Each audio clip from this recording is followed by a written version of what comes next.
Good Sunday morning.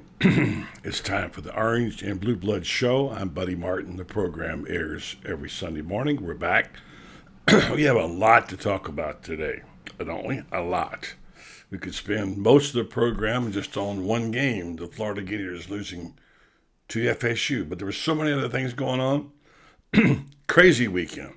Hope it was good for you, your Thanksgiving, your family. So stay tuned. Coming up on this program right now, in a moment, we'll have Ben Troupe come and join us and talk about this Florida Gator team. What you got to do when they get beat like that? Well, I've got some advice for you. Come join us and we'll talk about it right here on the Buddy Martin Show and Orange and Blue Blood Sunday. It's time again for Buddy Martin. Call him up and tell him what you're thinking. But be kind because he's doing the best he can. Better, stronger, faster. Mama says that alligators are ornery because they got all them teeth but no toothbrush. Hey, what if the voice calls while you're gone? Take a message. Bye! You ready, champ? I'm ready for this my whole life. I'm incapable of small talk. But that's why you love me, right? Kind of intimidating to be in the presence of so many great athletes.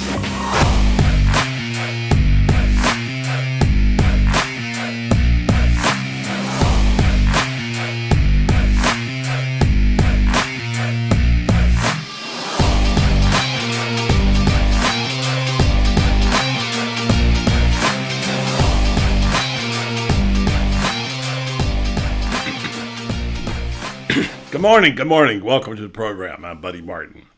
As you probably know by now, if you tune this show in regularly, it's good to be with you on this football weekend. My goodness, it was a crazy, crazy time. And it started Friday night. I just want to drill down on that for a second. Ben will be along shortly. We hope, if all things go well. And good morning to you and your house. Hope your Thanksgiving went well. A lot of football. And here's what I want to start out by saying. All you Gator fans, listen up. By the way, tell your friends and neighbors we're on the air right now and come join us on this Sunday morning, end of the season now, and if we move forward. I know it's exhausting for many of you. I got one of the fans texted me and said, man, this is exhausting. And watching that Friday night game, it was exhausting. Hell of a football game, by the way, if you take your own prejudices out of it and the team that you wanted to win. And the game was remarkably contested. Many things about it that were good, some bad. And by the way, maybe the worst call of the game I heard all year by an announced crew is this one. I don't usually get into this kind of stuff because I know fans like to take on the announcers and blame them for being biased and what have you. But the fact remains is that this time it was justified. I'll get into that a little more later with that, but let's talk about Gator fans this morning, all right? All you Gator fans. I know it hurts, all right? And I know Ben's probably waiting for this too, so while I do this, I'll send him his link, which, it's just got to send me the link. Okay, Ben, I will. So while we're doing that, I want to give you a little advice today, and we kind of got to regroup as Gator fans. We talk about Gator fans a lot on this show. This is the Orange and Blue Blood Show. It's a chance to interact as a fan, which I do in the media. This time around on this show, I try to speak to the fans as a fan, although trying to retain a modicum of objectivity in this thing. I mean, I'm not going to lie about it. I want the Gators to win, all right?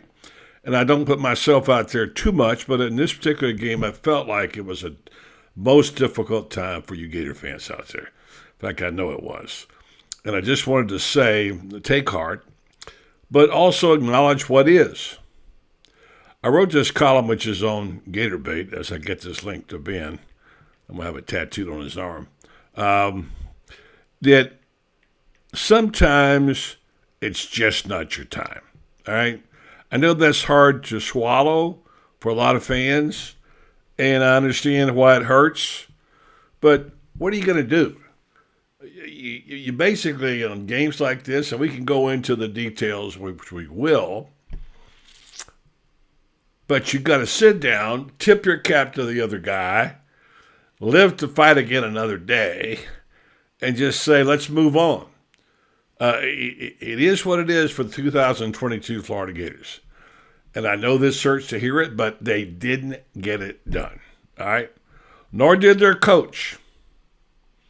Epic fail? No, not. Major disappointment? Yes, just disappointment.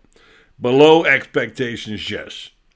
If you just use the so-called Mendoza line of baseball and take the 7 wins predicted by Vegas, well, they didn't get that done either. We thought at one point or the other they would do better, given the fool's gold of beating Utah. Looking back on it, there were some quality wins. How does South Carolina look now? Wow. South Carolina knocking off Clemson. How does that look now? And things didn't look too good, by the way, for LSU last night. Jimbo Fisher got a little bit of revenge, but too little too late. But LSU now has got 3 losses out of the playoffs. A team that at one point looked like it might be playing the best football of anybody over there. Alabama hung on. They dominated Auburn. That's a nice little story for a while with Cadillac Williams. But it's over. Alabama did. But the biggest stories were outside, actually, outside the SEC, as we know. And that Michigan, boy, what a Michigan, Ohio State. I didn't see that one coming. Did you? No. I didn't see it coming at all. And props to Michigan. They were just a whole lot better. So that's kind of scrambled things in the playoffs. LSU now is out, etc. Clemson's out. Things have changed. Upset City yesterday. I love college football for this reason. This is the weekend of upsets and expected of the round. Look at Oregon. Oregon was being considered as a possible play-in team. Didn't get it done. So here we are.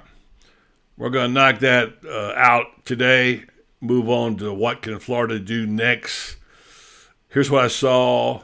I'll tell you what I saw, including I saw the Heisman Trophy winner. I saw hope for a team we hardly ever mentioned in TCU. Wow. They just played under the radar all year long, didn't they?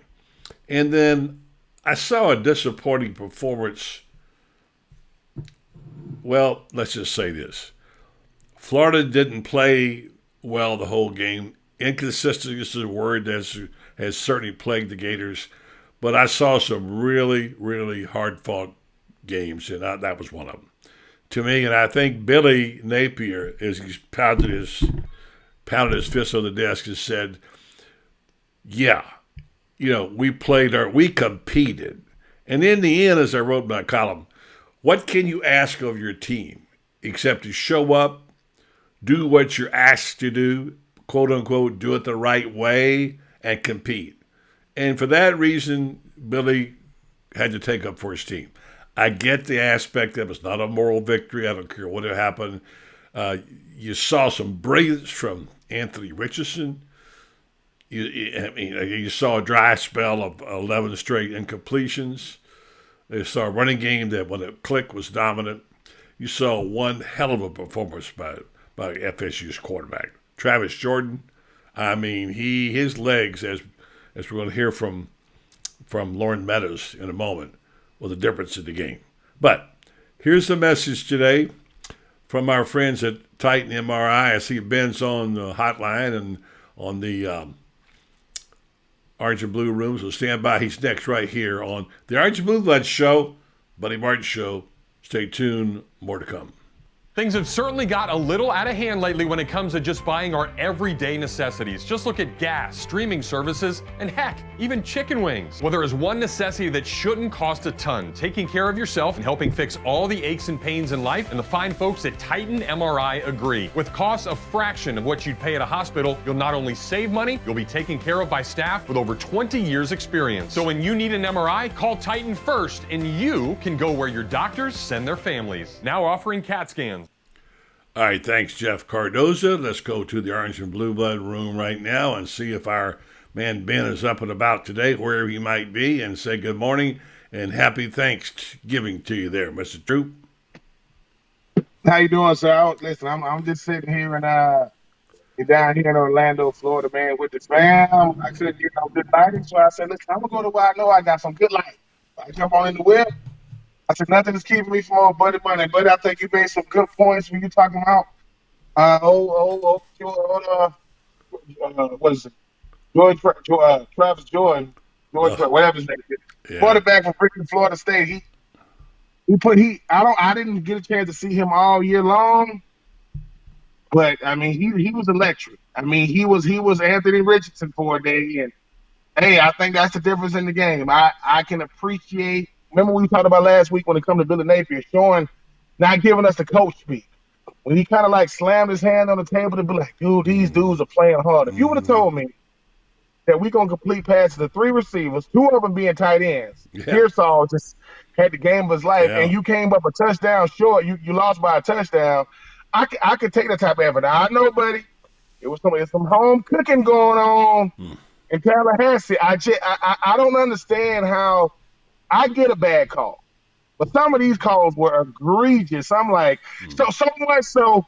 I always say this: look at the demeanor of the Florida State players when they get a call. They don't think they should get. They look into the sideline like, dude, But with all that, with face masks and fumbles, and all these things that went on, we still played good enough to win. We didn't win the game. Shout out to Florida. That's their first time beating Florida in like 4 years. I think it's their first time being bowl eligible in 4 years. But 9 passes completed. 3 or 4 touchdown passes or something like that. 3 touchdown passes. His 3 number, touchdown passes. 2 his first half numbers. Yeah. But the thing is this. I will say this about Billy Napier. I will say this about this team. With all the injuries, right? With all the injuries at receiver and all these different things, Pearsall knew, hey man, if you don't get it done today, it's gonna be a long day for us. You see what happens when we get a ball to Etienne and Montreux? You see what happens? The whole game is different. But this game came down to one thing. You got to get Travis on the ground. You got to get him. Because a lot of these plays, he's just making plays with his legs. Like and what's most frustrating, but it be 3 and 4 guys. Like, listen, I don't like it when defensive players are trying to tackle him at the same angle. If you coming from the left, I come from the right. Because if I'm jumping on your back, I'm pushing you up, I'm pushing you down. And the last thing you need is a guy with his ability out in the pocket. And that was the difference. I mean, 2 or 3 touchdowns, 2 touchdowns, men rushing, another that's the difference in the game. And that's with everything that happened. With everything that happened, if you say, hey, man, Anthony Richardson only completed 9 passes. 9? Yeah, but 3 of them was touchdowns. Yeah. Oh, that's Richardson. And I think, buddy, like I said, it took even with the home cooking, it took everything Florida State had to beat us. Were we good at stopping the run Saturday night? No, but we weren't good at stopping the run all year. But if you find a way to get that QB on the ground 2, maybe 3 times, that's probably the difference of the game. But like I said, with everything that went on, those Florida State fans know that last play of the game, that was egregious. Yeah, we got to talk about that. We got to talk about that. I want to isolate that for a second because we got to get to that. Because and by the way, you look good in that light. I think we ought to get some car company like Mercedes and Cadillac and say Ben's traveling the studio on it, and let you pull that baby up, have everything plug in, and say Pastor Ben's in the house, and so let you listen out there, folks. Give him a motorhome to use, and he'll pull in there and do his broadcast. From we'll do that one day. I think Brenda's got that on his list of things to do. But to get to your point real quick, and I want to stay on a couple of things. I want to dwell on this one. That the thing I don't want this to do is, we don't ever sugarcoat it. We don't come at you and say, oh, we try to tell it like it is. Well, no matter which side it's on. And we're not just sunshine pumpers. We get it. We call it like it is. Disappointing end to the season. Look, but there are things that happen that you have to speak out. And I'm going to mention two of them, and then I'm going to let you respond. One is, there's got to be a better way to officiate penalties than what we saw in that game. And certainly that last no call on the face mask. And not just there were other bad calls, but and the phantom holding calls, and and it was made worse by the absolutely terrible job of broadcasting. I think we lost Ben. Come back, Ben. It was made worse by the absolute terrible job of broadcasting. Now look, here's the thing about broadcast, guys. If you listen to me, you heard me. I defend the announcers a lot, mostly always, because they have a job to do. It's not their job to play to the fan base. They've got to tell it like they see it. And I know people hate Gary Danielson, but I'm telling you, Gary Danielson tries to play it down the middle. You'll never believe that. I won't ever convince you. I'm sorry. That's the way it goes sometimes. But the fact is, when we see something that we saw Saturday night, it was horrible. And Scott Carter made a post on Twitter, and I responded to it. And in that he said, normally speaking, Gator, all fans think that the announcers are biased against them. Both sides. I mean, in every town, every city I've lived in, this has been the same. So you don't pay too much attention to some people whining that the broadcasters were who were against them and called the game against them. Look, these guys don't really give a rip who wins. They don't. You might think so. They don't care. Their job is just to call what they see. Now, sometimes it's not very good and often it's wrong, but who among us does not make mistakes? I make a bunch. So we'll allow the human element. I don't want every game to be under a microscope of replay. I'd like the outcome to be decided on the field. But there are some things, and this is something I've never understood. Why can you not have replay for penalties? Huh? Why can't you have replay for penalties? I don't get it. And so I would like very much for them to look into that. Whether they will or not, I don't know. We got.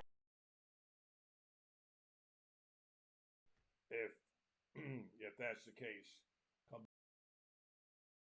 we're having one or for.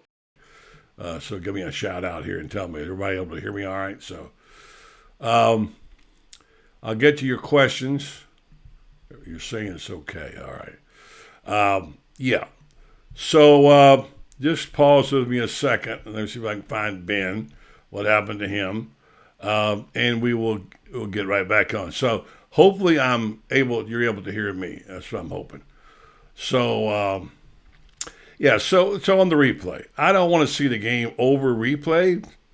I don't want to see everything replayed because sometimes there's too much of it. But I do want to see better officiating. And I think you got Ben back now. My point is, if you can replay everything like that, every little nuance, that's not what we want. You can certainly figure out a way to get the calls right on penalties.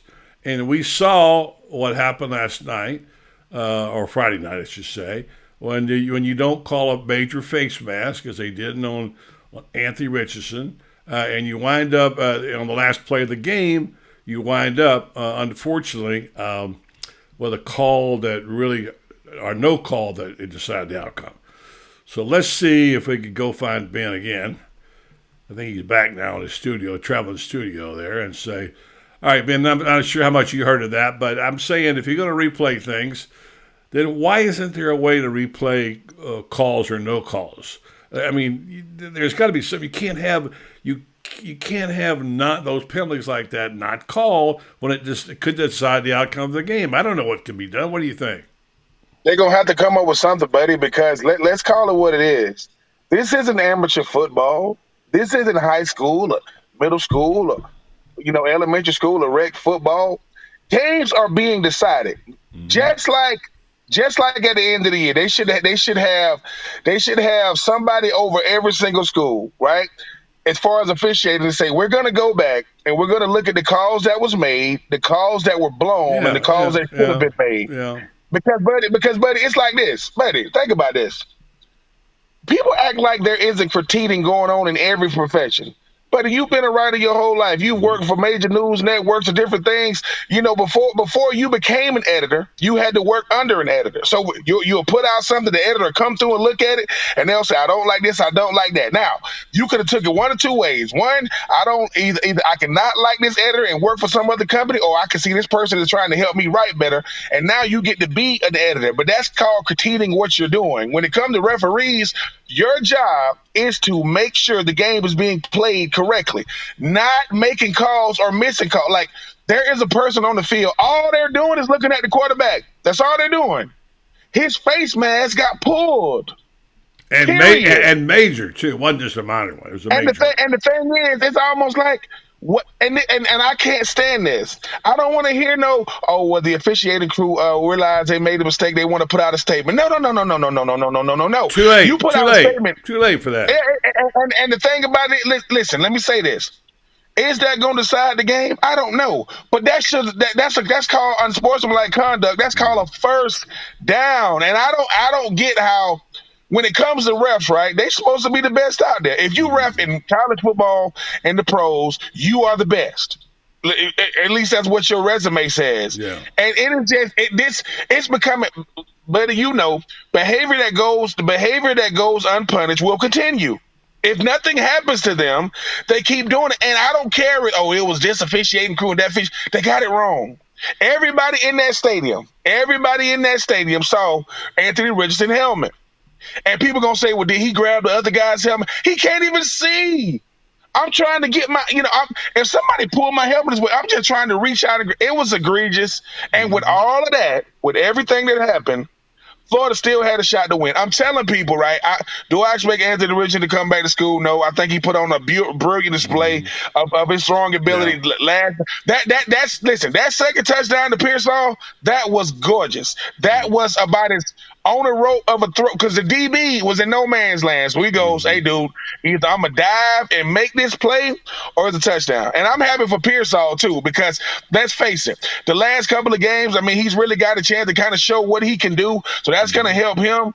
But, buddy, we work too hard, man. You work too hard during the week with all circumstances against you, all these guys hurt. And Anthony Richardson didn't make no excuses. The one interception he had was just a good play by the DB. That didn't hurt you. 3 touchdown passes. He completed 9 passes and 3 of and 2 of them went to tight ends. Out of the 3, tell me a player that can do that. I complete 9 out of 27, 100-some yards, 3 touchdowns, 1 interception, and we lost by a touchdown. That's efficiency to me. Even though you want to make some more of those throws, but I just know, buddy, the winning and losing in football is so small. The margin of error is so small. I'd rather let it be on the field. When it comes to those zebras out there, I have a problem with that, because I'm like, I'm sorry. Can we review it again? What do they do? What do they do in the NFL? They'll go to New York and they'll say, hey, man, let us look at it. Because I don't understand how these calls keep getting blown. And buddy, it's like every week. It's something egregious. If in a season, right, a good offensive lineman might have 1, maybe 2 holding calls all year. Like, that's all year. That's how great he is. When it comes to refereeing, if you got more than 2 egregious calls, you got 4 and 5, that's a problem. Because now you gain a reputation of, hey, man, this dude blows games. And now, listen, if you want a perfect outcome, you shouldn't put people in it. We are imperfect. I get that, buddy. But, dude, this is blatant. I can get it when nobody saw it. Oh, we didn't see that. Everybody saw that. Everybody. And now, because of the internet, with these freeze frames, you can see it when those guys taking 37 pictures a second, when they stop it and you look at it and they put it on the internet, I'm like, look at this helmet. How do you explain that? Listen. Good points. Good points. I want to just get this in real fast because we have a lot of stuff to cover, and Lauren's coming along in a minute. But look, I hate to say this, maybe we could learn something from watching soccer. Think about it. I mean, look, they add time to the game. They add time to the game at the end of the game, right? I'm not saying they will do that, but it seems to me there's got to be a way before you close the door on the game and say you need to have review every last play. If there's a damn penalty, call it. You can't act like it didn't happen. It did happen. It was a major deal. And so, yeah, I mean, I'm with you on that. And I don't know what can be done, but I know one thing, something's got to be done. It's just, and I don't want to hear Gator fans complaining and calling it, saying, we got screwed. They're against us and all that. Nobody's against you. I know there's some home cooking feelings about it, but look, everybody, it seems like, has those issues. I just want to say, if we want to get it right, let's get it right? Yeah. Exactly. I mean, and I got to say this too. I know, we gon' when it comes to the fans, obviously I appreciate, Buddy, you even coming up with the Orange and Blue Blood podcast. It gives me a chance to really assess myself as well as the game, as well as the fans. What the thing about the fans, right? That we have to understand, we need to stop this nonsense, man. Like there's a reason why fans could never coach. It's not because you don't know the game. It's not because you don't love the game. It's because you're emotional. Like everything kept get rid of him. Get rid of who? Like what do you look? LSU is playing Georgia for the SEC championship game. They lost yesterday to Texas A&M. Texas A&M is not bowl eligible, right? Yeah. But Texas A&M said, "Look, dude, we want to go out there." Miami yesterday needed to beat Pitt to get in. They're not bowl eligible. These are blue blood flagship universities, right? And I'm gonna say this again: the hardest thing to do in football is to not win games; is to win 6 of them. That's how many it takes to get bowl eligible. And for everybody to think, Texas A&M didn't do it. No, right? They didn't. Listen, Miami didn't do it. Georgia Tech didn't do it, which I think Georgia Tech had an incredible year, losing their coach had within the season. And I think the thing about us is, name a game in 2022 that Florida wasn't in and had a chance to win, even against Georgia, even against LSU.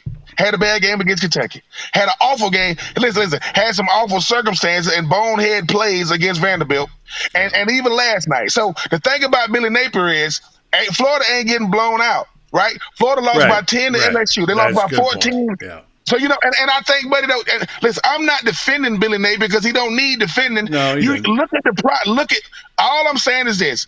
Buddy, if Florida State comes into that game yesterday with as many injuries on offense at the skill position that Florida had, it's a different game. That's ridiculous. You couldn't even tell. You could tell the guys were missing, like Henderson and Whitmore, even though Whitmore is no longer on the team. Dude, Pearsall came into that game knowing he got the ball, and he balled. Oldham is getting better week by week. Sanders is just a consummate, leader on that team. And we lost by a touchdown with egregious tackling again in the running game. Got to find a way to get the quarterback on the ground, and you lost by a touchdown. So right now, Florida State is saying, whew, we got out of there with this one, bro.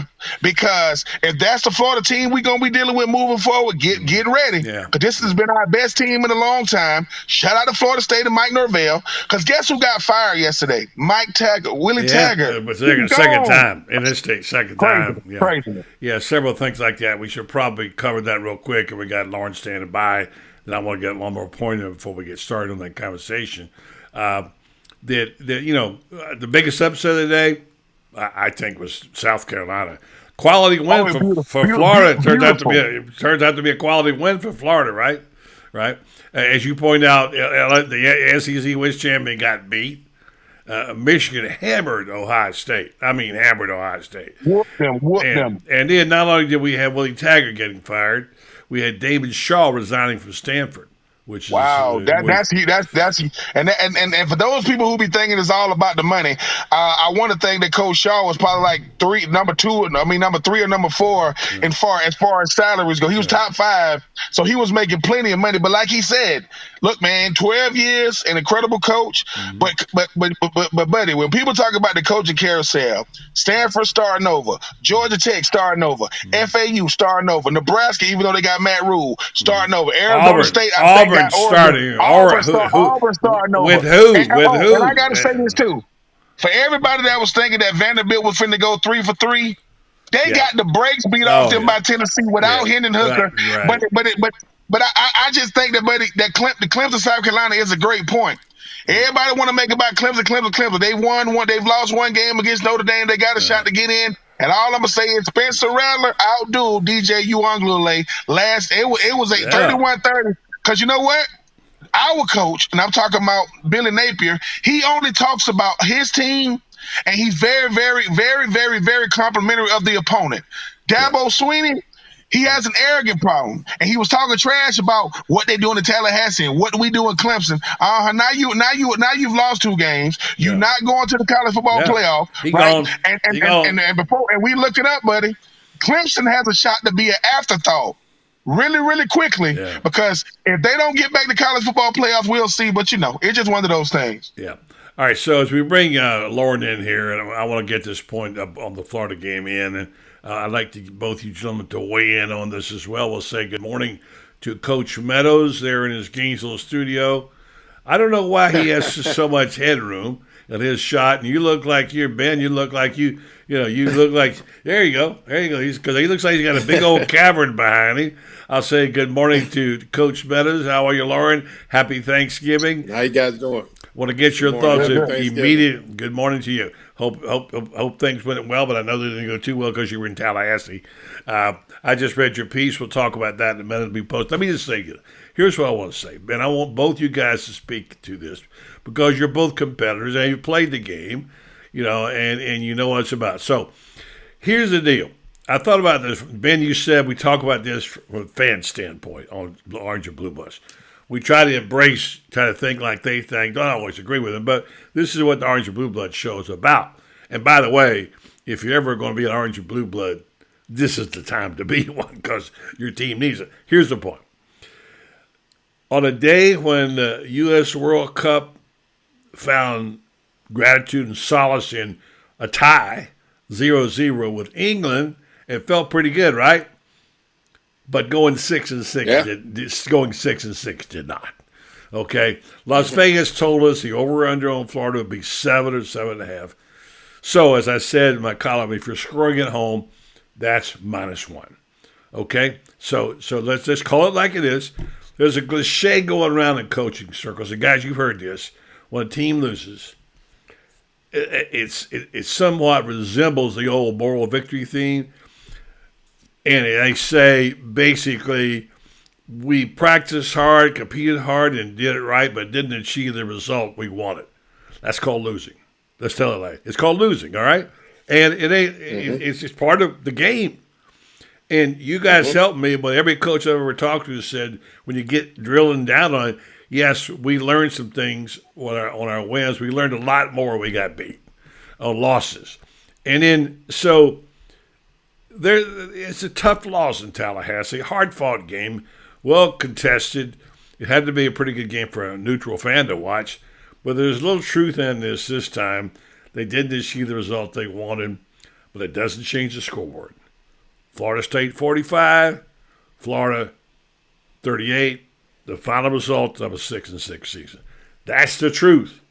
Doesn't mean it's an epic fail, but that's what it is. Now, how are we going to deal with that? Loren, you go first.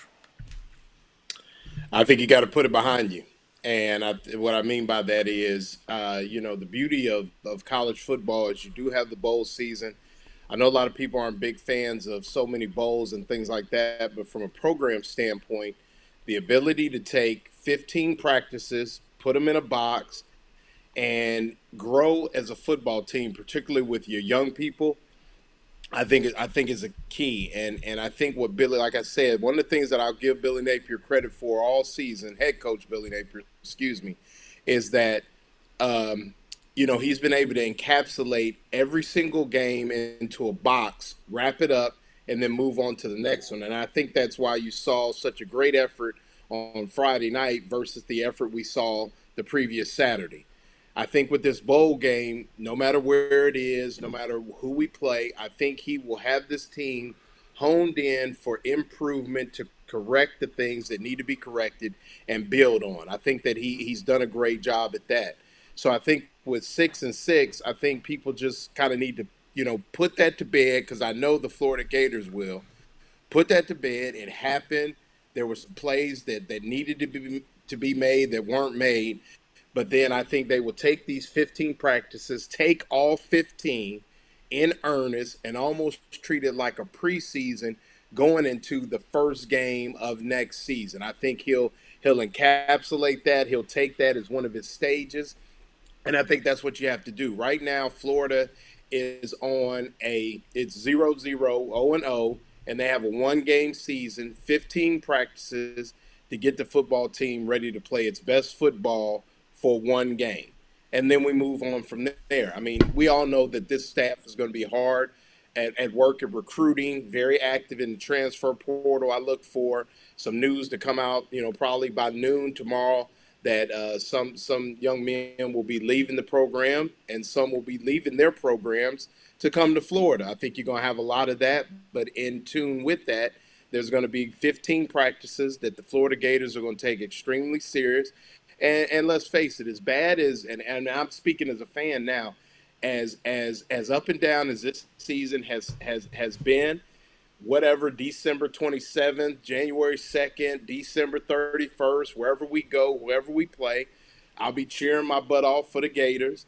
And if they win that bowl game, I'll be bragging and smiling, and it'll be a nice way to get into recruiting, get into the off season, get ready for Florida basketball or whatever else we like to do. So I think that's where you go from here is move and make sure that we play our best football the next time we go out.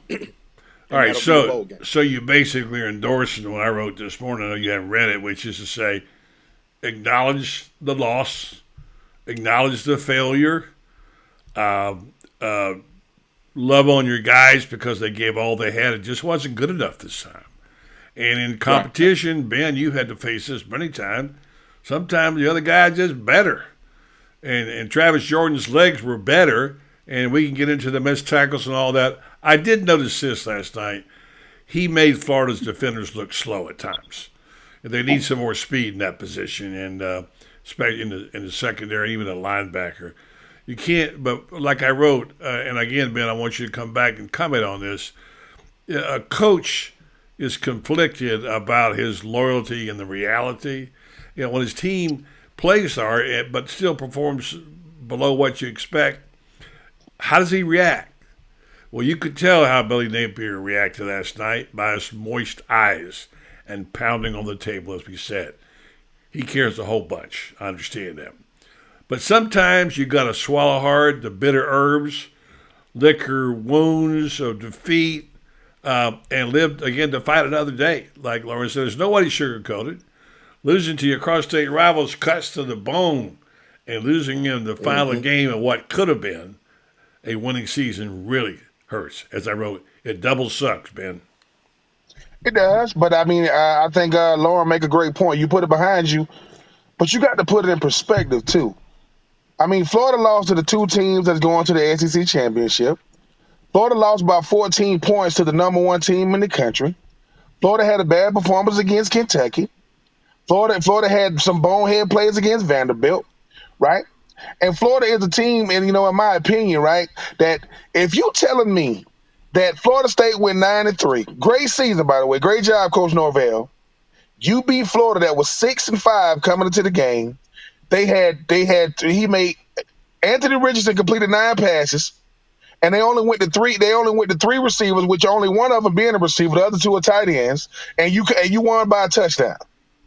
If that ain't effort, nothing is. Like, I don't think people understand. We forget the reason why they put out injury reports. Those aren't to make excuses. That's to tell you who's available, right? And they lost by a touchdown.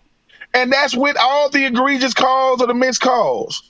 The culture was set in 2022. Like, Billy Napier had to set the culture. One, he had to earn his stripes because no one knew who he was.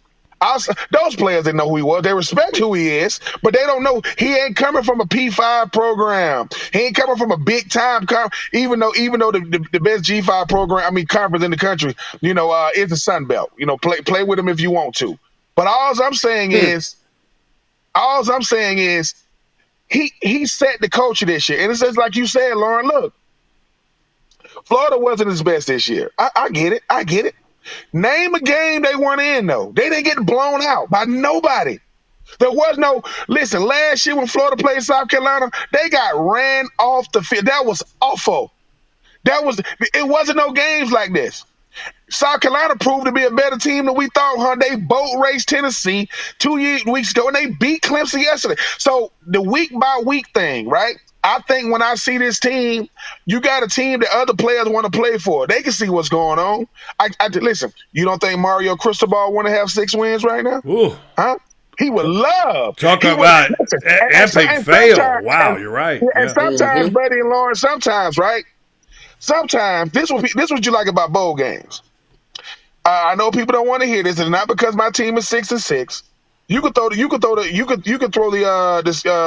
records out the window now. Now it's what bowl you go to. It didn't matter if you was 10-2, 9-3, 6-6. You go into a bowl game. Ask Texas A&M how hard it is. Ask Miami how hard it is.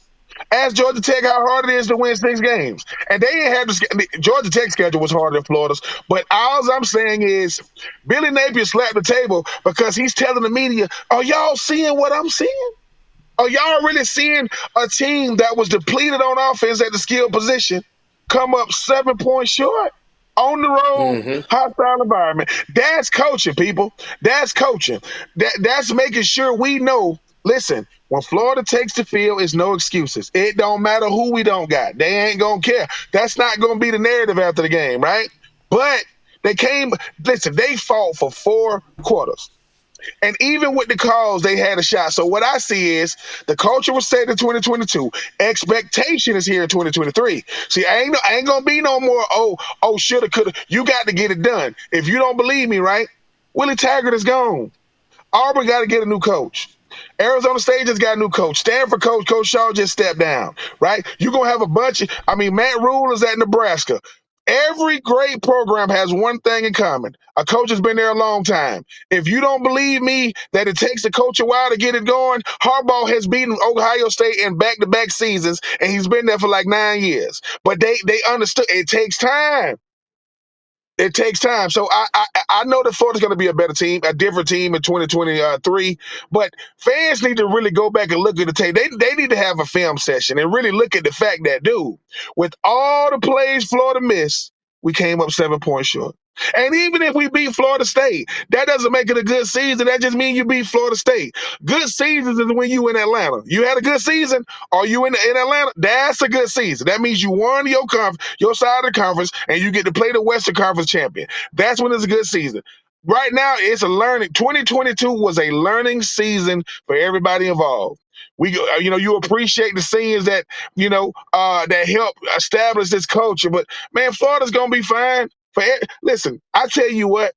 For everybody that got something to say about Florida, don't ask the teams we beat. Ask the teams that beat us. Hey man, they hard to beat, man. I know we beat them, but they hard. They do not go away. And that's the thing about Billy Napier. He's establishing a culture of we don't quit, we don't make excuses, we don't throw in the towel. We're going to play you for 4 quarters. 9 completions on the road against Florida State, 3 going for touchdowns, and you lost by a touchdown. Name another team that's going to do that. 9 completions, you're going to get blown out.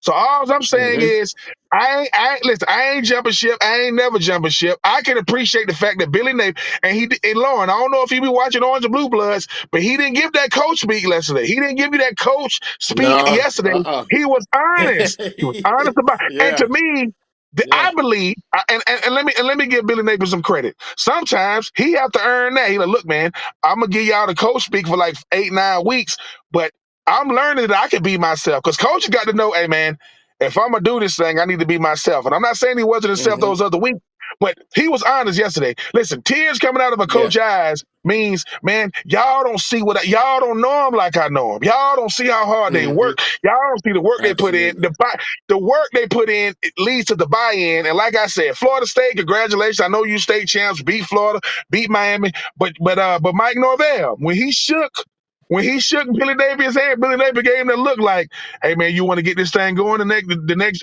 5 to 10 years because we coming now. Congratulations. But that handshake was a little firm, saying, hey bro, we lost by 14 to the number 1 team in the country. right? We had our worst game against Kentucky. Y'all boys survived on Saturday night. Great game, great game. By the way, I don't like the Friday nights now. We can go back to Saturday. We don't got to do it on Friday. You play high school football on Friday. But at the same time, Buddy and Lauren, I appreciate the fight in this team. And guess what? No Whittemore, no Brenton Cox, right? Right? No Xavier Henderson. Whether that's kicked off the team, left the team, we lost by 7. So any player that thinks they can't win without me, you better look at Friday night. You better look at Friday night and think to yourself, do you want to be a part of this? Which I think dudes do. But I was proud of it, man. Like BJ Bennett, as y'all know, best friend, Florida State fan. He called me and all he said was, whew, y'all boys scared me. I said, I know. I know we scared you, but that's the thing. Listen, the way Florida played against Florida State is how they should have played for 4 quarters against Georgia. It's going to be different in 2023, people. I don't know what the record's going to be. I ain't even looked at the schedule yet. But if Florida plays how they played against Florida State and Georgia for 4 quarters, we going to be hard. I know we got to go to Utah. I don't even know where the hell that's at. I know it's out west. We got to go there the first game of the year next year. We going to be fine, man. Billy Napier is the guy for the job because I'm telling you, I know we didn't see us going to 6-6, got a chance to go 7-6, depending on what happened in the bowl game, man. But the fact that we didn't lay down for nobody, we fought everybody. We just came up sick. We just came up, short in the end. I can live with those odds, man. I played with Ron Zook my last 2 years. We went 8-5 and 8-5, and I thought I was never going to be allowed back in Gainesville ever again because you go from you go from Spurs to Zook. But I just know that evaluation can't just be because they didn't win. Look at the progress made. Look at the product on the field. And like you said, Lauren, if y'all already mad at us having a number 8 class, you wait till you see some of the transfers are going to come to Florida. Oh, people want to be a part of this. Because old Mario, the only thing Mario Cristobal got that Gainesville don't got is the weather. That's it. That's all you got. Because you ain't got the product on the field because players want to experience the bowl game. There are players at Florida State that are about to experience their first bowl game, and they've been there 4 years. They about to go to their first bowl game, if that's how long it's been. So we're going to go to one. We'll see who it is. We're going to appreciate who it is. Play hard. If this is Anthony Richardson last time playing in Florida, man, we're going to miss him. Hell of a player. Hell of a performance. But I just know that Florida gonna be in good hands, man. We don't got the future is gonna be bright. We just took it on the chin. We gonna have to deal.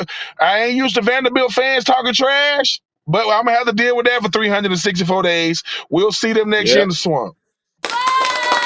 Buddy, can I throw something in, Buddy? Yeah, I do, and then I want to get to a point that's very important before we get out of here, and that's the officiating. What was called last night, but go ahead, please do. Yes. Okay, well, 2 things. Number one, people talk about speed on defense and things like that. I want to explain something. They don't give scholarships out to quarterbacks that get caught by defensive linemen. That they don't give those out. There's a reason why Jordan Travis got a scholarship from the Louisville first and then Florida State as well.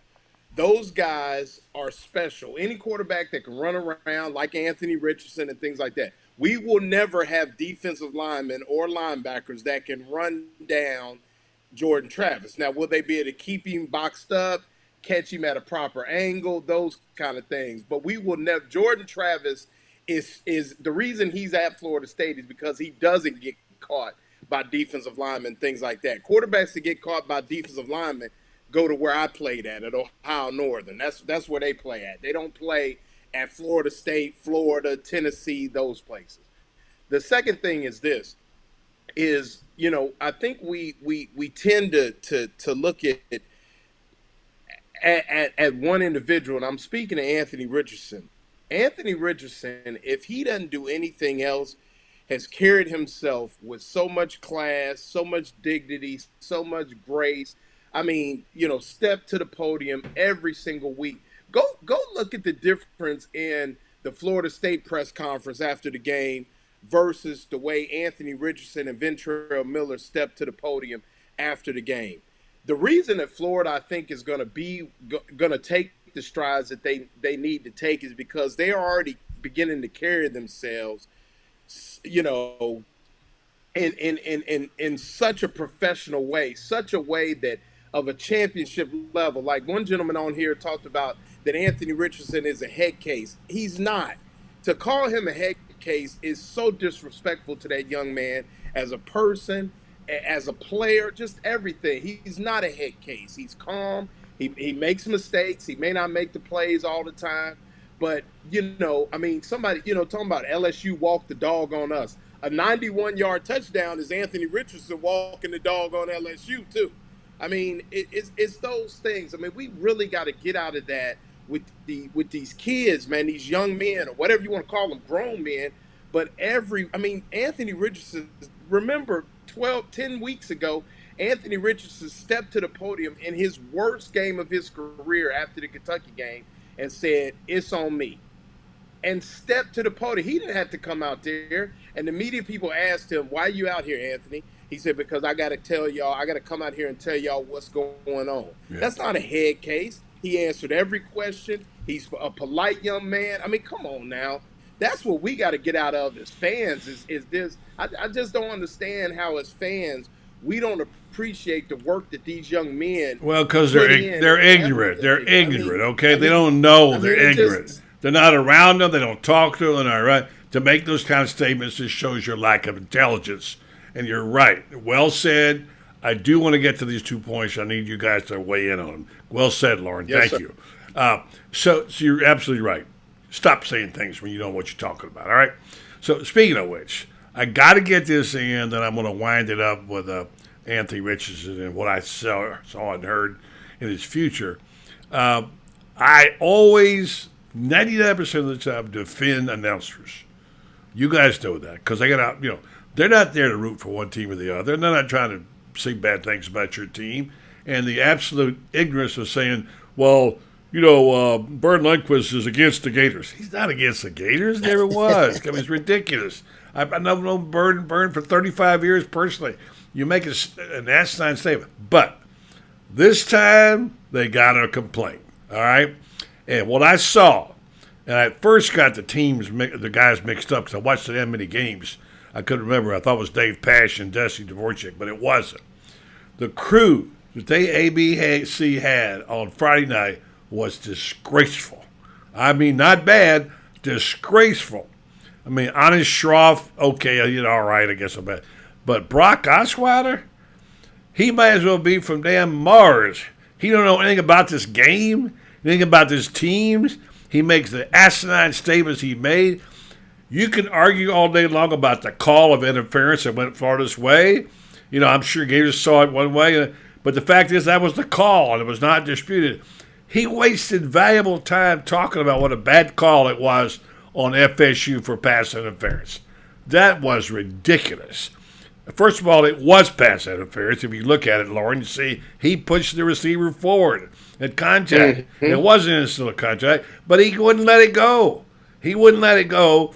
And then he didn't even talk about the face mask at all after that. And it was not just one. There were 4 or 5 examples of really, I'm sorry, it was horse bleep. It really was. And I hope ABC never sends them down to cover another Florida game because they were terrible. That's my thought number 1. Quick response, 20 seconds from each of you.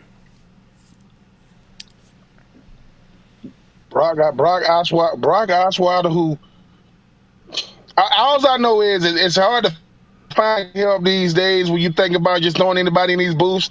And I think that the greatest lost art there is color, because these guys, they don't understand. Your job is to tell what happened with through a level of imagination and creativity. But if you don't know about Florida State, and you work for ABC, that's a problem. So I do agree, buddy. Look, know what you're there for. If you want to do a master class, his name is G3. He will give you a master class on how to do color, because I don't know what Brock Osweiler was doing. He thinking because he won a Super Bowl with Denver that makes him a somebody. No. Stop with the nonsense. All right, Loren. First of all, Brock Osweiler is from Connecticut, number 1. So that's all you need to know about that. That's how much understanding he has about Florida State. But I guess my question is, I heard him moaning and complaining about the pass interference, but did he complain about the pass interference interference that should have been called 2 plays before on Ricky Pearsall. Because if he wasn't complaining about that, I mean, I told somebody down on the sideline, and yes, for those of us that don't think Gator Bait does what we're supposed to do, we have people down on the sideline. And I said to somebody, I said, that pass interference call that Brock Osweiler was complaining about had lipstick all over it because it was a makeup call from the one they missed 2 plays before. Yeah. So, I mean, I just think that, like he said, RG3 has done a nice job of preparing himself. Brock Osweiler, gets on NFL, NFL Today or whatever that is on ESPN and talks a lot of football.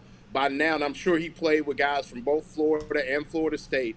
He should be well versed in this rivalry, particularly when he goes to cover games such as this. That's good point. All right, I want to get to the guy who made a comment about you're talking about. He was a head case. Guess where he's from? Clemson. I just said he's been bitching and complaining on this whole show about what a terrible quarterback he is. Then go find the Clemson site. Just put it on. Go find the site and talk about it. You don't need to come in here with your trash talk. All right? They definitely complaining about Clemson's quarterback right now. What about it? If our quarterback is a head case, their quarterback is about to have a jacket with his arms folded. So I don't know what he think. I don't know what he's talking about. Yeah. He says he's not from Clemson, but he also said he worked security for Clemson for 10 years, so he'll say what he wants to. Buddy, listen, I'm gonna say this. Another reason why me, you, and Lauren are on here, we get to speak for the players. Let me just start saying this. Listen to me. Listen. A coward is a person that'll say something about you, but they won't say it to you. That is the definition of a coward. They won't say it to you. And I know Anthony Richards don't care about what we say, but don't make stuff up. No head cases. No head cases that play football. Everybody know him. He's not anywhere close to it. He's nowhere close to a head case. He's really a bright young man. Anthony Richardson has done more for his career by how he handles himself in press conferences than he ever did on the field. You listen, 6'4", 235, 4'4". You looking for those every day of the week. But he's also 21 years old that stands up there, that still does autographs, that still takes pictures, that still goes out in the community, and is still a hell of a player. So if that's a head case, hey, line me up. I want a bunch of those. Give me a bunch of those. All right, I'm with you. And I want to finish on that note right here, by the way. Yes, people who said he didn't play hard, didn't play. I saw him put his body on the line. And when I remember that 15-yard run he made at the end, he put his body out there. He was churning and burning and giving every ounce he had without any regard for his body or his future in the National Football League, okay? That's point one. Mm-hmm. Now, also, Lauren, he didn't sound – look, I'm back and forth on this. I've said it before. I'm on a show that's in Alabama that they're quoting Ben Troupe to me saying, well, Ben said they're going to get a $25 million policy and bring you back. And I said, well, me and Ben have had that conversation. We'd like to think that could happen. There are some people who want to see AR move on. I get it, whatever. But here's my feeling on it. Here's what I heard, is that this is a guy that they don't come down the pike like this very often, folks, whatever you may want to call him. I've seen talent. You guys have seen talent. I've been around this game for a long time. I've seen every Florida quarterback since 1952, all right? This kid has got something special, and he is special. Now, should he take the deal? That's another matter. Maybe he should take the money and run. But did he sound like a guy packing his bags for the combine last night? Here's what he said. They asked him about his future. I don't know. We just got to get to the drawing board and figure out why I'm 9 for 27. Figure this out so the next game we can do better. The next game? Doesn't sound like nobody skipping the bowl game to me. You know, I mean, I don't know. It's like a man wanting to finish the job the right way. Of course, we won't know until we hear what he's going to do in the bowl game.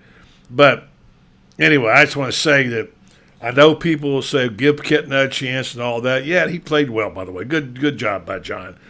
He deserves a shot to compete with whoever it is.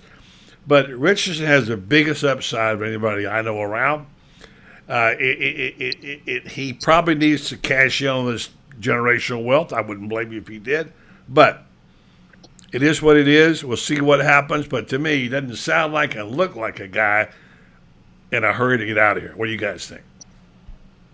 Yeah, I mean, I think Oh, you go from ahead, what he Lauren. said, at the press conference, one of the first things he did was look down at his stat sheet and kind of shake his head. 9 for 7, And 27. they said, "What are you doing?" He said, "I went nine. To kind of cliff noted, I went 9 of 27. That's not good enough." And as things progress, somebody said, "What are your thoughts? Next couple weeks?" He said, "I'm gonna go back and try to figure out how we don't have to be 9 of 27." And they kind of asked again, and he kind of smiled, and he said, "We back to the drawing board." So I mean, if you look at it that way, I think he, basically, kind of left the door open either way. It's tough to tell. So it's really hard to see, and he could always play in the bowl game and still declare for the NFL draft. I think he's a young man that likes to play football, enjoys the game, enjoys being with his teammates. And if that's the way, you're going to want to, take one more last dance and get on out of there. So I think I don't think he wants 9 and 27 necessarily to be in a loss, to be his lasting imprint at the University of Florida. And once again, you're right, Jeremiah. You didn't call his character in question, but others have. But you you call did him a call head case. you called him a head case, and he's not a head case. And so, typical podcasters, whatever, man. I'm just saying that, we're around these guys for 12 weeks. We see him on Monday, we see him on Tuesday, things like that. And if he was a head case, I'd be the first one to tell you that. I mean, I'm just saying. And we've all been around quarterbacks. Ben's been around some of the greatest quarterbacks to ever play at the University of Florida. I mean, you got to give credit where credit's due. You don't have to listen to me or Buddy, but listen to Ben. I mean, Ben played in the NFL. He's been in NFL locker rooms. I mean, we got some heavy hitters on this show. David Moulton and some of these other guys through the week have been in locker rooms, sat in production meetings. This all go, and Buddy has as well. Buddy is best friends with one of our nation's greatest quarterbacks in his history, a 4-time Super Bowl champion. So we got some heavy hitters on here. So, but back to Anthony, I think that it's just a situation where I think he'll want to go out with a bang. It might be in Birmingham, somewhere at the Birmingham Bowl or something, but I think he really wants to go out and be better than 9 and 27. So he'll sit down, do what he needs to do, get better, play a really hard-fought football game, and then around Christmas time, sit down with his family, Coach Napier, and others that he trusts, and he'll make a decision. All right, So, I'm going to do there you this. I'm going to hear just this short happy Thanksgiving from our sponsor, and then we're going to let Ben wrap it up with his thoughts, and I'm going to give you my final word because this is what we do on the Orange Blue Blood Show. Well, it's Thanksgiving week. It's always a pleasure to see Jeffrey, but especially during this week, he's always so happy. And one thing about it, it's a time to celebrate. But you know what, Jeffrey? It's time to be careful on these highways when you're traveling, right? Yeah, absolutely, buddy. It's probably the most dangerous time of the year because everybody's traveling either Wednesday or Thursday of Thanksgiving and then heading back on Saturdays and Sundays. It's crazy out there on I-75 and in our area. So either stay home or be extra careful. It's crazy all the time, especially crazy this week. But don't. All right, so Jeffrey Meldon, wishing you all a safe holiday there. And by the way, if you need legal help, you know where to get a hold of him at Meldon Law. He gives somebody tickets and other stuff on. Go to the Facebook page. All right, Ben, I teed it up for you. And I said this in my last line, and which I'd like you to respond to in your closing comments. I know this is not a time for kumbaya and sit around and start singing a chorus of it's great to be a Florida Gator. Maybe right now it ain't great, but it's pretty damn good, isn't it? Ben? All right, Ben? I think we lost me. You go ahead, Lauren, then we'll get Ben back here. What was the question again? I'm sorry. A comment was, I know this is not a time when we sit around, singing Kumbaya or hear courses if it's great to be a Florida Gator, because it's not what it feels like. But I must say, even with all the bumps and what have you, as we go down the road, looking at the rebuilding program, which is what it is now, because we're expecting a very large exodus on his team. It may not be great to be a Florida Gator, but it's still pretty damn good. Yeah. I mean, I think, I see Ben's back, but yeah, I mean, I think that, right now, there's some positive vibes in the air. I think that, you see a football team that's only on its way up.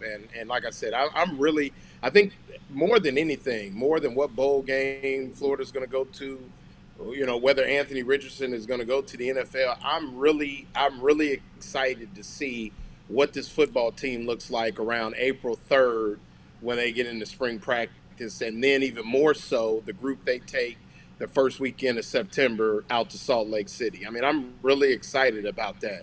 I'm not going to pass judgment on what I think Billy Napier will be, but I really want to see the 85 scholarship players that run out onto the field or that we have at our disposal the first weekend of September. And I think it's going to be a fun, 9 months of speculation and evaluation.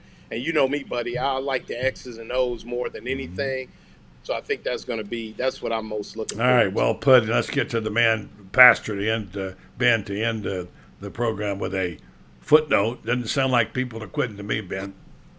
No, they have no reason to quit. I mean, and if they and those that's quitting, they just let you know who they were from the jump. It's never ever about right here, right now. And the thing about the whole Anthony Richardson situation, I will say this right now: if Anthony Richardson is looking to play in the bowl game and his time in Florida is coming to an end, we wish him nothing but the best. But I will say this: if he does the unthinkable and come back, it will be the biggest decision since number 15 came back for his senior year. Because if we can remember, a lot of people thought he was leaving. Now, even though they're coming off a natty, and I remember they sitting there and it wasn't Steve Spurrier filled in, but I remember him saying, "Oh, let's do it again." Look, we in the world of NIL, and he's definitely benefiting from it. Shout out to Darren Heitner, who does all this negotiations for him, who helped kind of like spun this whole NIL thing. We talking about the legislation and the language, but if Anthony Richardson does decide to come back, it will be, good Lord, it would be pandemonium. Obviously, I mean Billy Napier. But if Billy Napier is the type of coach I know him to be, the last thing he would do was try to convince this young man to come back. He would just say, "Man, I appreciate you," because no matter what, when you're coming in with a new regime, you want to have a quarterback that can help you do everything right. What Anthony Richardson did the most for Florida in 2022, he bought into Billy Napier. If my best player buys in, everybody else gonna follow suit. Everybody else gonna do it. And I think the thing about this team moving forward is, if I got to say something about Florida moving forward, they're dangerous. They're very, very dangerous because your first year, man, everybody's trying to get it together. Patrick Toney in the defense, right? You talk about the offense, running the football. Florida can run the football. Florida ranked 12th nationally in offense, right? We forget. We could not run the football to save our life. Not for the last year, for the last 4 years. Could not run it. Now, got to run a game. Right? Love Dan Mullen, man. I ain't gonna act like I didn't like Dan Mullen. But Dan Mullen, I don't even listen. The meeting should have been quick. All we doing is talking about the passing game and getting the hell up out of here. We ain't even trying to run the ball. And Damian Pierce, like top 10 in the NFL. That's another show for another day with D. Pierce and how they did mismanage him. But I just know for this team, there is no quit, man. And buddy, just like Lauren, just like man, football is very, very simple, man. When you start making it complicated, that's when you lose. You run fast, you hit everything that moves on the other team, and we're gonna sprinkle in some schemes in between. That's all it is. That's all it is. And I know that the guys coming back, they believe in Billy Napier. The guys coming back, they felt what it's like to run out there in the swamp. They felt what it's like to be in hostile environments on the road, and they stared Georgia in the face. They stared them in the face, and they lost by 14. If you listen, last time I checked, Stetson Bennett ain't coming back, people. He's been in college for like 10 years. He's gone. He will not be missed. But I just know that for this Florida team, they're relentless. Billy Napier, he's building a bully. He's building a team that's going to smack you in the mouth on offense, that's going to play hard-nosed defense, get off the ball on third down. And if we can get back to Florida, what was lost in 2022 was special teams. Florida's special team used to be a weapon. Oh, boy. I don't know what happened. Oh, I don't know what happened, right?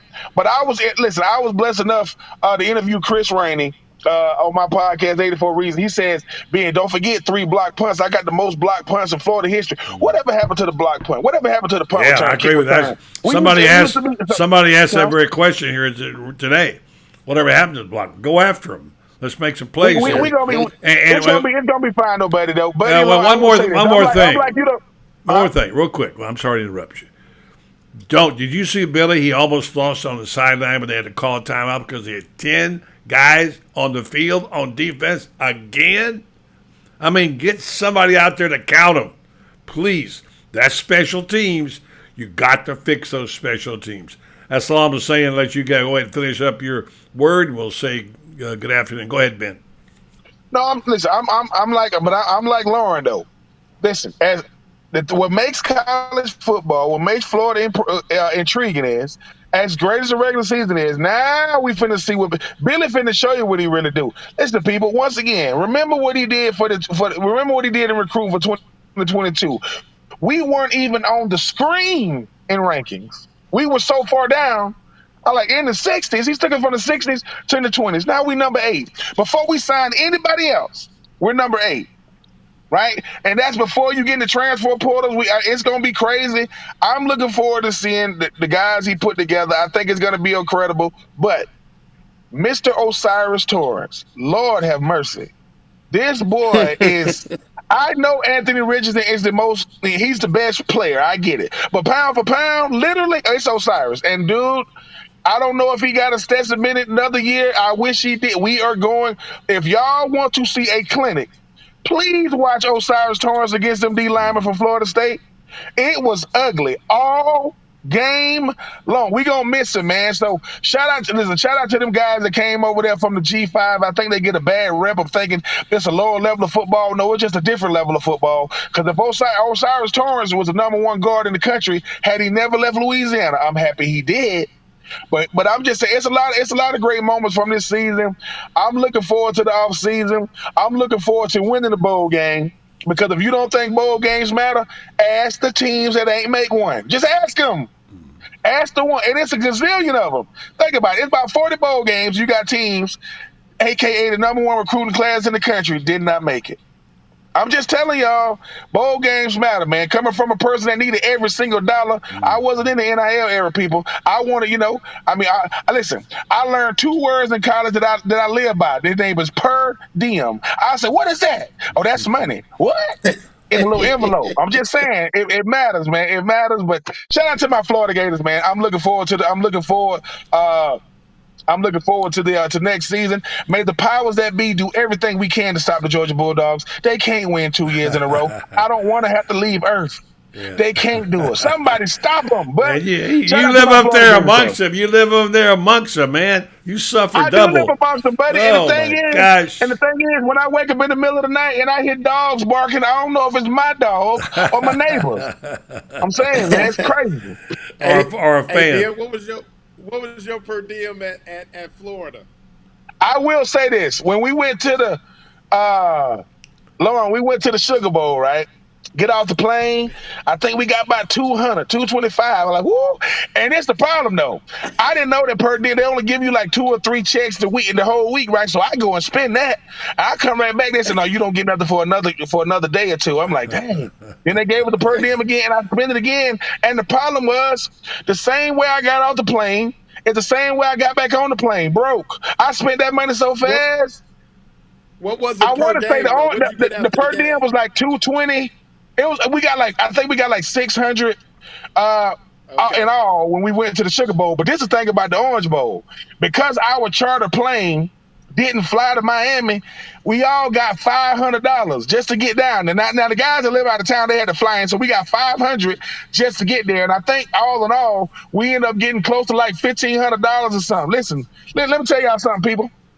per diem in college is like the playoffs in the NFL. That's extra cheese. And ain't no taxes. That's straight cash, baby. Right. Ain't no cash and checks. So, hey, I don't know if the Birmingham Bowl gonna give that much money, but listen, if I'm Anthony Richardson, I'm like, hey man, I'm going to Anthony and say, listen, man, I ain't saying you don't need this money. I'm saying I saw what you got from Gatorade. I saw what you got from Nike. I saw what you got from Fanatics. You know, hey man, every penny counts in college. That's all I'm saying. Right. At Ohio Northern, it was $10 at the end of every game. Yeah, that's ridiculous. Listen, that's ridiculous. But guess what? At the end of every game, I think we got like 25. I think like after game we got like 25. And when I tell you, you know, every fast food restaurant and we used to light them fast food restaurants up after games and games, man. They know what it was. Yeah, and by the way, that just so you, boy was stretching. We stretching. Yes. Just so you know, when I'm on a baseball trip, I got $6. Just so you know, okay. It was a long time ago, but that's what we got, $6. And happy we got buy a burger for 50 cents. In. All right, guys, good job. I want to report in that our outlier here, our guy who's been sort of the what should you say, the protagonist here, Jeremiah, has had a little bit of has a mission here. He's complaining about Anthony Richardson, this, that, and the other. I noticed, Lauren, you made a comment to him. We're talking about being Gator fans. He said, here's what Jeremiah said. Me too, he said. I'm a Gator to the bone. You'll see me every Saturday cheering AR on. I just wish he felt that confidence.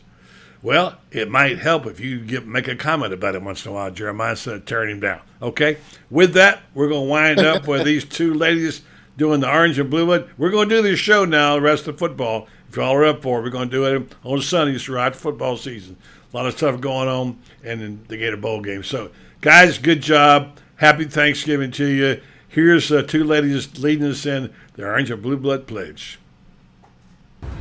Repeat after me. I believe in the boys and girls of old Florida. I believe in the boys and girls of old Florida. In all kinds of weather. In all kinds of weather. And I won't back down. And I won't back down. Chomp.